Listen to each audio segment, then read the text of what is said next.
somehow try to abstract away from the variations of the different systems. If you work especially with Oracle, that will be, which was the first system implemented, the first database management system implementing a spatial extension. It is totally in contrast different from the SQL standard, OGC standard. And then even PostGIS, which is the one that goes most with this standard, the standard didn't consider 3D or other extensions.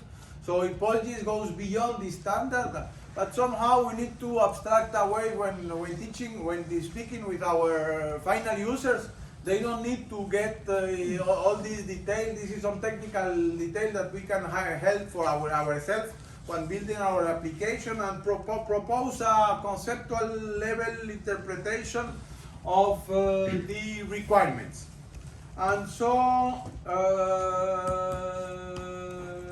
as you know, conceptual modeling, we are trying to abstract away to the technology and be user-oriented.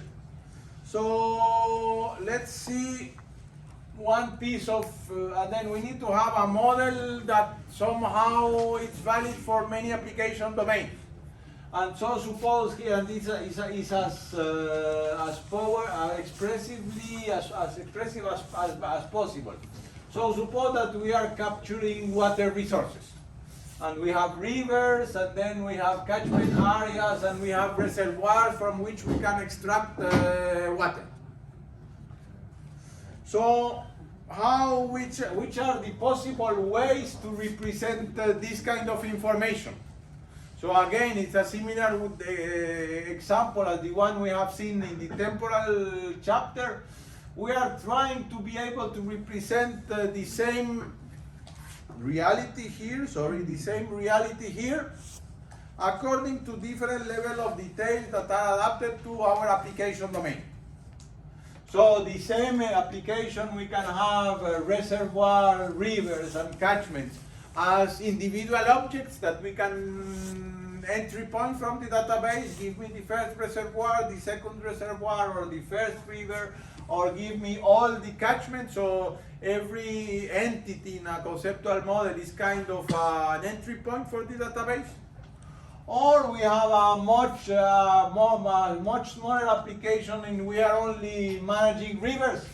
And so we are not interested on give me all the catchments or of the reservoir. We are only interested in give me all the rivers and the course of the rivers to put into a map. It's the same information, but we have less details. And an intermediate case, I'm interested in both these, but the reservoirs internally of each river, we are there just to putting a point into our map, but we are not querying really about the information of the reservoir. So the idea is to have a model that allows to have spatial objects, spatial attributes, so at spatial relationship we will do that. But this is at the user level. How to implement that? It will be a lot of triggers and a lot of technical issues, but this is for later. So we are trying to discuss the conceptual schema with our future users. And for that, we also need to try to introduce to these users the difference between points and lines and polygons. And so we have points, lines, and polygons. And there are some variations in some application domain. The polygons can be simple, can have whole or not. And for some application, it's important to define the difference. Some lines can be bidirectional, some lines can be oriented. I mean, if you are using modeling a road transportation system, you need to see whether the road is one way or two ways. So this difference of bike lanes typically, well, no, now even bike lanes nowadays are directional. But pathways for people are not directional. You can simply put the pathway, there is no orientation of this line. So this difference between a line and oriented line is important at the application domain. We don't. We are not telling how differentiate line-oriented line in PostGIS or in Oracle, which is completely different. So here we are talking at the abstract level requirement from the user. So all these data types are simple geometries, but that can be combined into point set or point bags or line bags or oriented line bags, or depending on whether you accept duplicates or not. And then what will be an example of point bags? Locations of the accident of this particular car, physical car, or this driver, independent of which car he was driving. Give me the location of all this of this client to put him a price for his insurance. As you can imagine, we need these complex surfaces. Imagine a simple surface is a single surface, but typically if you have a state with island, you need the one polygon for the main state and one polygon for each of the islands associated to this state. So we need a set of surfaces representing the geometry of a United States, for example. So we need to define one conceptual hierarchy to discuss with these users, and then we need to try to define mathematical properties. Is this topologically closed? So topology is a piece of mathematics. We don't need to go into the detail, but the traditional idea is that we need to compute, for example, whether two polygons intersect or not, and give me the location of the intersection, and then we need to define whether one particular point is inside or not, or is in the border of a country. So these kind of things, for this we need topology.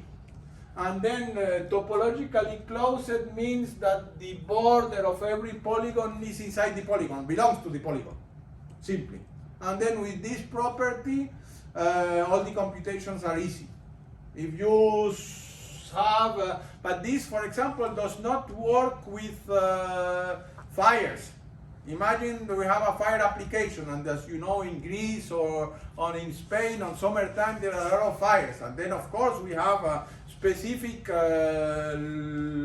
maps of the evolution of the fire, of the evolution of the avalanche. Here we don't have a precise limit for the fire or a precise limit for the avalanche. So we need another data model for explaining these polygons with vague or not imprecise boundaries.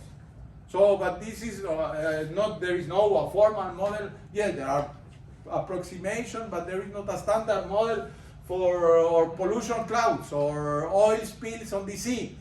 The problem is much more complex than working with commune in Belgium, because these are fixed polygons that everybody knows where they are. So let's see all these a little bit, all these types. Point, which is the we need to understand all this definition of whether one point is located inside or not is defined based on three properties: the boundary, the interior, and the exterior. So for each of these, we need to define, for each of these elements, we need to define which is the boundary. The boundary is a point by definition mathematically is there is no boundary. And the interior of the point is the point. This is a mathematical way to solve, for example, the same way for lines. When you have a line, the boundaries are the 2 points if they exist. Here we have a single line, but without boundaries, or only one boundary, because the other belongs, there is no complete boundary. The boundary of a line will be the two extreme points. the boundary of a surface, but depends of whether there are hole or not. And then, for example, which is a simple surface is determined by one exterior boundary and one or many interior boundaries. Each of these interior boundaries will be holes. But what happens if, suppose that in the third case there is a lake and there is an island inside the lake? So we need to define an island inside the lake, and suppose that inside the lake there is another lake. Inside the island there is another lake. So all these we need mathematical definition of a model that allows to do intersection and union, all these kinds of operations for that. And this is the topology. But all these operations work well depending on we need to have the geometry that behaves nicely. We need to avoid spikes. We need to avoid this kind of thing that we are here, because this is not really a simple geometry. This is a union of a geometry and a line. And then if you have this union, the geometry and a line, then we can process the intersection and union and all these operations by each component. But having geometries of this, like this, complexifies matters. The same like this. This is a cut line. You cannot close if you want to do this, look at this, for example, the hole can just, in the third here in the top, a hole can only touch the boundary or the exterior boundary of the geometry in a single point. Otherwise, you will have a situation like this, that you need to remove this line to have the full geometry. You get the idea? Here, if we have a geometry which the two pieces only intersect in a single point, then we model this as two independent geometries collected into a single one. Two simple geometries collected into a single one. And yes, in this case, if we have island, we have each of these elements, 1, 2, 3, 4, will be simple geometry that will be combined to have the geometry of a state in the United States, for example. So we need to somehow clean up, and this is essential for all the operations, clean up your data set, whether in PostGIS or in Oracle. We need to have well-defined lines and polygons to be able to work with them properly. And then out of that, when we have defined which is the boundary, interior and exterior of each of points, line and surface, which are the three basic points, how do we compute union and intersection of a collection of those? Which will be the boundary of a collection, which will be and this collection can be of multiple types, a point and surface. Whether the boundary, the union, what will be suppose that the third case here, you have a point and you have a geography depending of whether the point it's inside or in a hole or fully inside, you will have a different result for your operation of union or intersection. So given that, for example, the boundary, knowing that the boundary is a point is an empty set, the boundary of the union of the two will be this, the same as the original one. The boundary, so in the three cases, the boundary will be the same, but suppose that you have two lines, and the boundary of the two lines depends on whether they touch at the end or not. So, you need to investigate, all this is done for you by the system, but you need to understand that what is the boundary, what is the interior, and what is the exterior of each geometric basic primitive point line and surface, and the union of all that will give you the boundary, or and this boundary and the interior and exterior are used for doing intersection and intersection union, all the operations that are defined onto the system. Then let's go with this 9 intersection matrix, a dimensionally extended 9 intersection matrix for defining topological predicates on two arbitrary geometries. So suppose that you want to define whether this intersect this, or whether this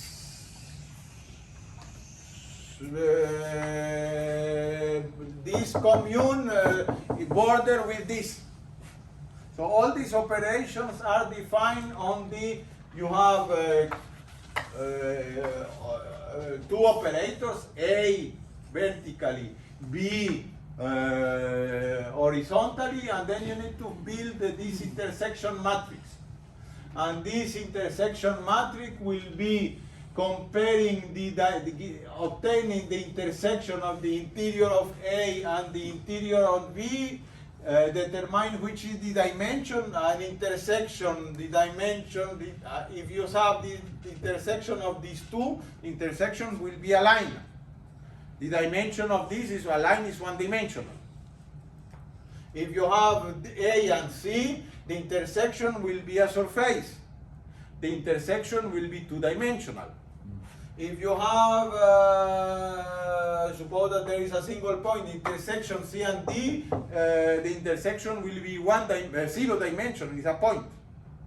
So you get this idea. You need to compute the whatever topological operation between two geometries A and B. This will be combined depending on the intersection of the interior and the boundary, or the intersection of the interior and the exterior. For all the combination, you have 9 possible values. And out of that, you define all the operators will be, there should be an intersection. There should not be an intersection in each of these cells, or the intersection should be 0, 1, or 2, or it could be I don't care of this intersection. So these are the possible values that you use for defining your definition. So how it is disjoint? Suppose that you have an object which two geometries. For example, suppose that there are 2 polygons. The boundaries, of course, are this. The interiors is everything minus the border. And the exterior is of A will be all including this. And the exterior of B will be all except this. How do we define that 2 objects are disjoint? So 2 objects are disjoint if the intersection, the interior or A or B should be empty. The interior of the border will be empty in the 2 cells, and the 2 borders will be empty.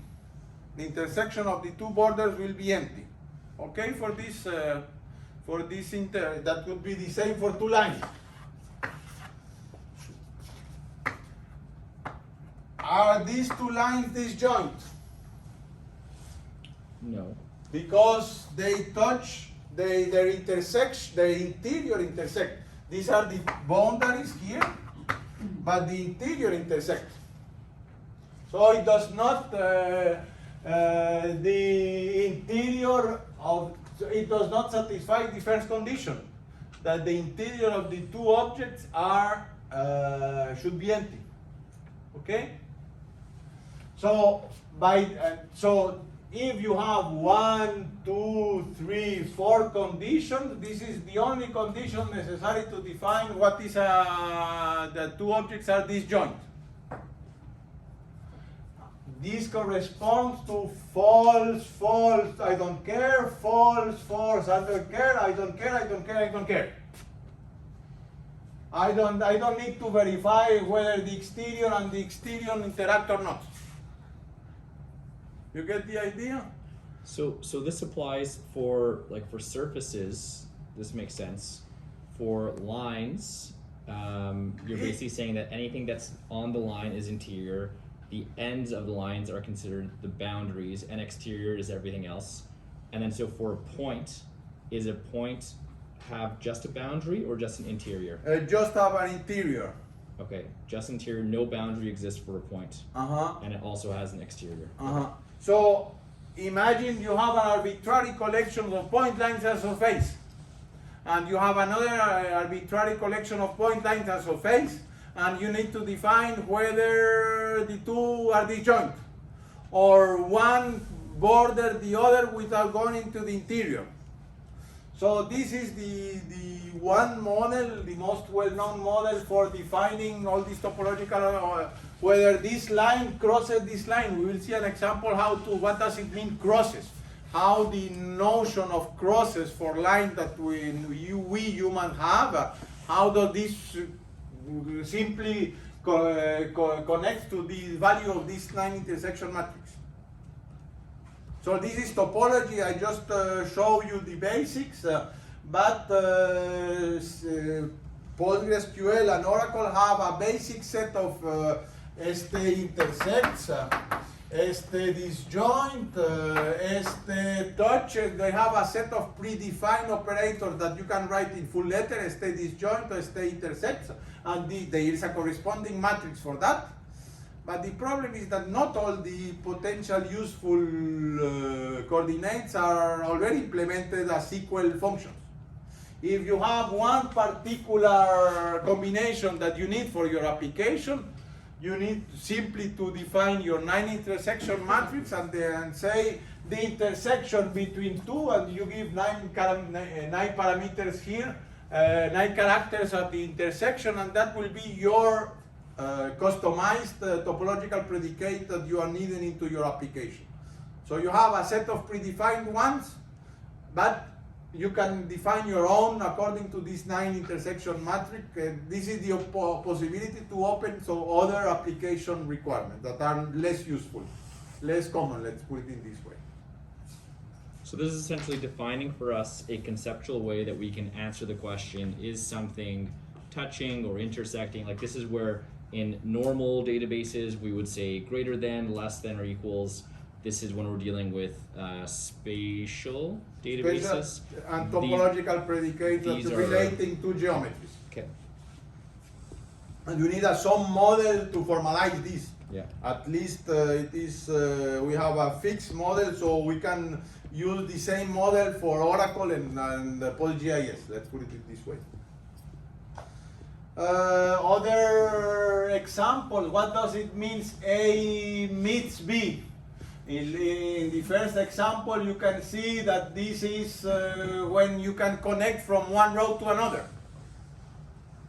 Or more in a river way, one river puts his water in another river. So that means that A meets if their interior is empty, their intersection is not empty, and the dimension of their intersection is 0. So they intersect in a single point. Okay, for this the first example. But how the intersection of two sets can be at the same time empty set and Is not not empty set? the intersection is not the empty set, but I only the interior. The first is that the interior of the two objects is empty. Right. So the interior for two lines will be everything except the two borders, the two corner points. All right, yes. That will be different because here we are accepting an intersection into the two interiors. That will be a different kind of relationship that meets. This is crosses, and there is a ST crosses in PostGIS, for example. And then you have combinations of whether you are connecting The gray is one geometry, the black is another, so but you get the idea for an arbitrary collection of geometries. Why this does not satisfy the meet predicate? Because the interior's meeting. Because the interiors, there is an intersection in the interiors. Adjacent. Just Touches. sorry, a question. The way that some of these are represented, like even the one on the right where you have two lines, is there any meaningful difference between when it has like a node or a point at the end of the line or not? Like graphically, Let's see. sometimes the lines will have a point at the end and sometimes they don't. I put in my slides the gray is one geometry, the black is another argument of the geometry. And then here I'm just defining whether the gray argument intersects the black argument.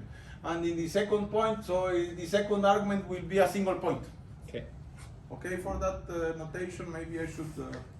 I guess I'm just thinking back, if you go back to where you first defined the different data types, like your simple and open is defined as being a point with an interior and another point. And now we're seeing some data types that don't have these points on either end. I just wanted to highlight here the boundaries, but for this slide, but normally So it's an abstraction, it still exists, we still know that the boundary is always the end point. but yes. Okay, okay.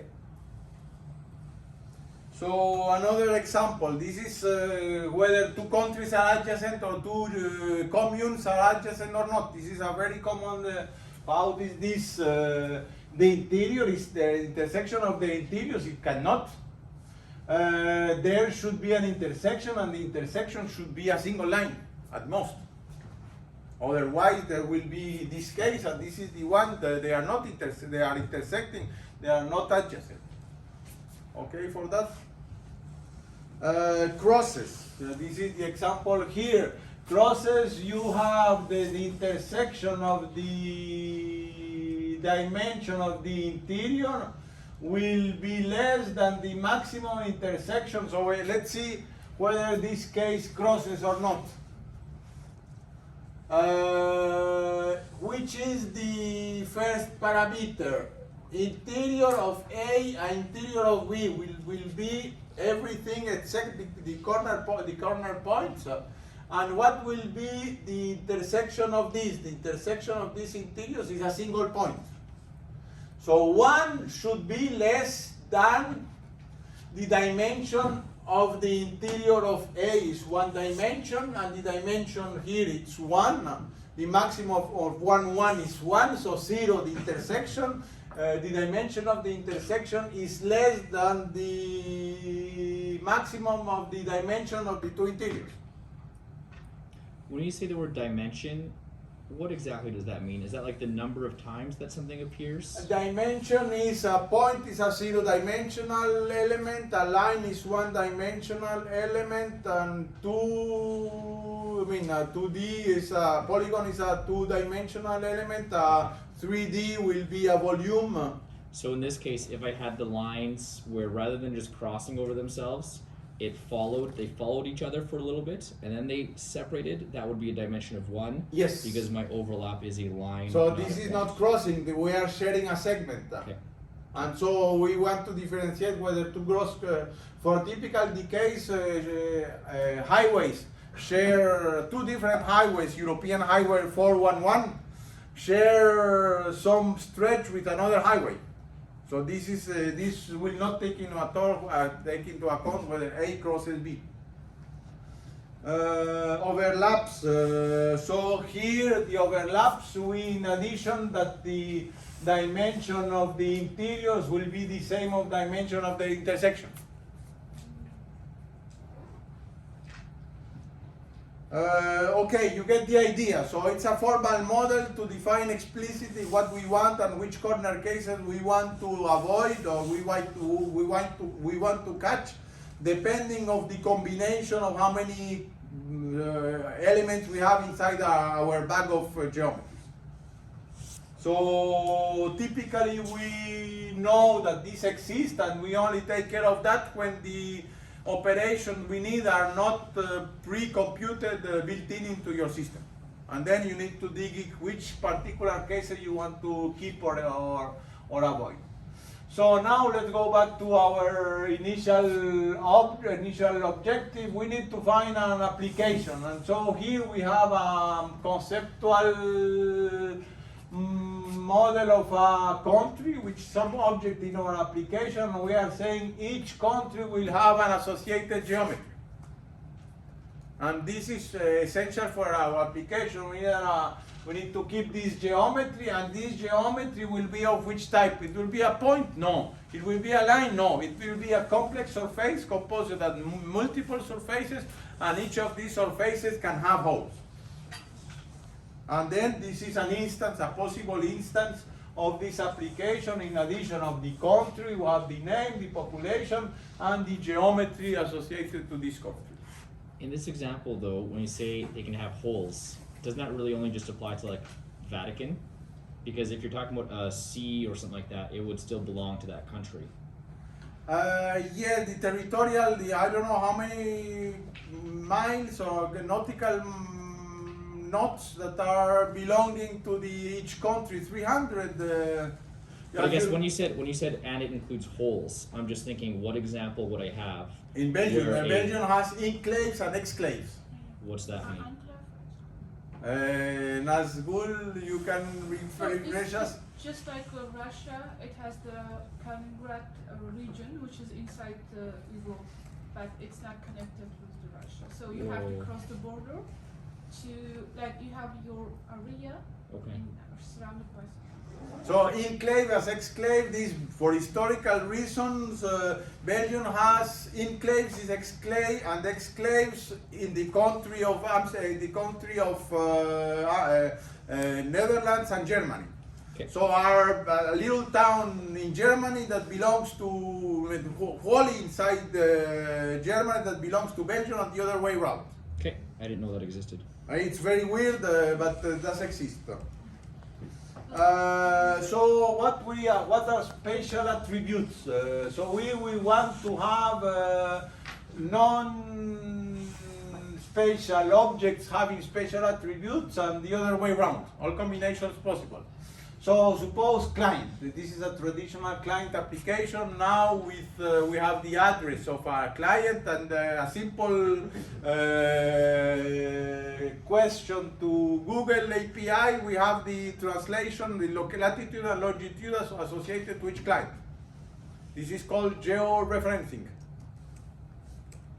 So this is a traditional case for each traditional client table in your database. You can have your location, and then you put into a map the location of your customers in order to determine in which location you will build your next shop.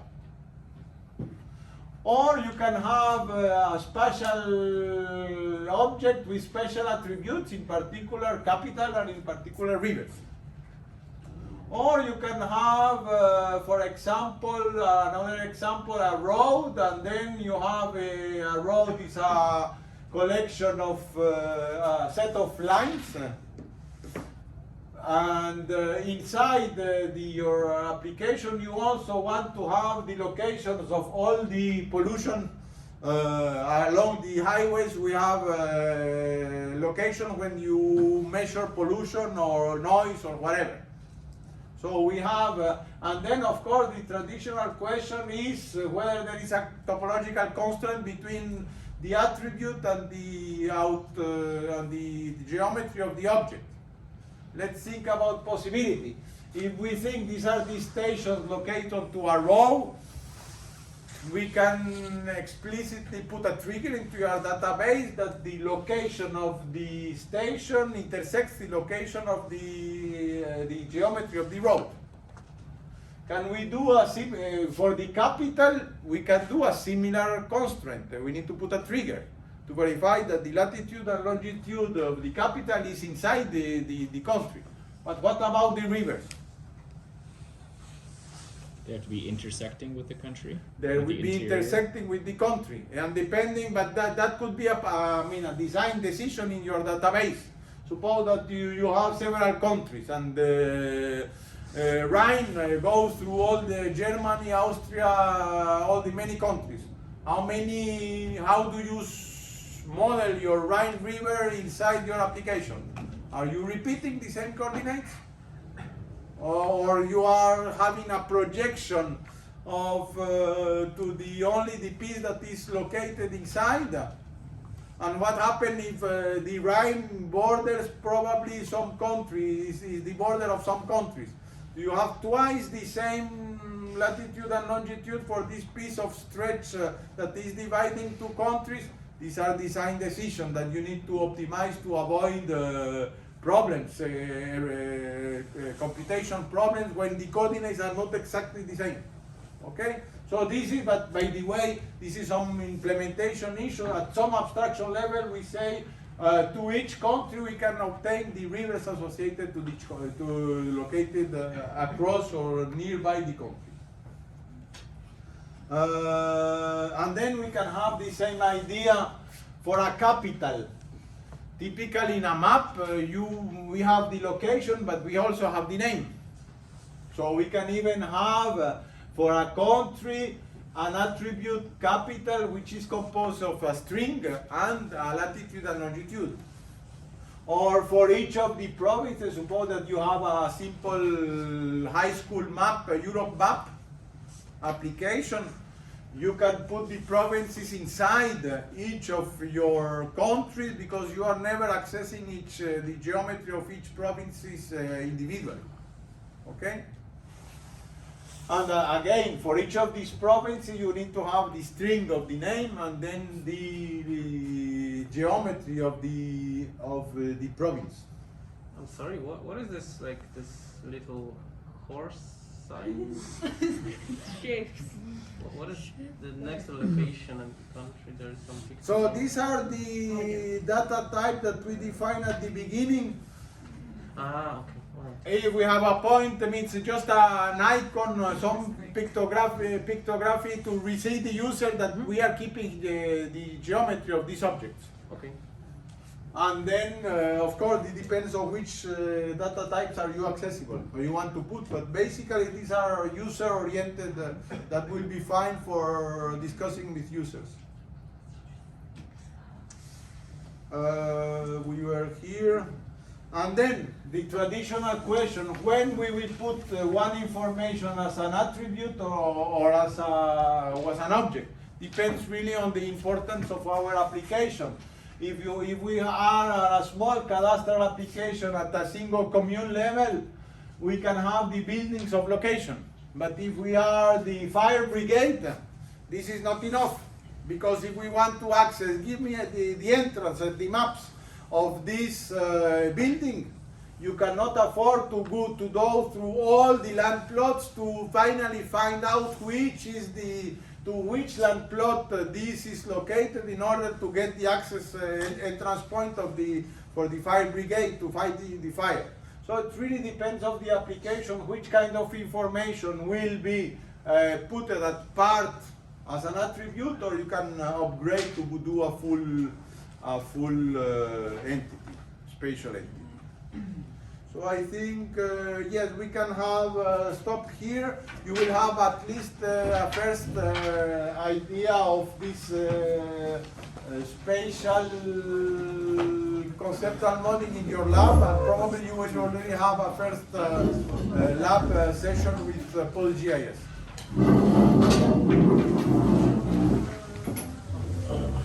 We have PostGIS installed, set up on our computers. I would, yes, in the lab session, but you can download in a single click and you have it on your own machine and you can test it easily. Have you ever just set up a database system in a single click and it works? I mean, I have yet to encounter this. yes, me too. Let me know when you have it. Anytime anyone in my project team says, oh, it's simple, we just have to do this, that's when I know it's the most dangerous.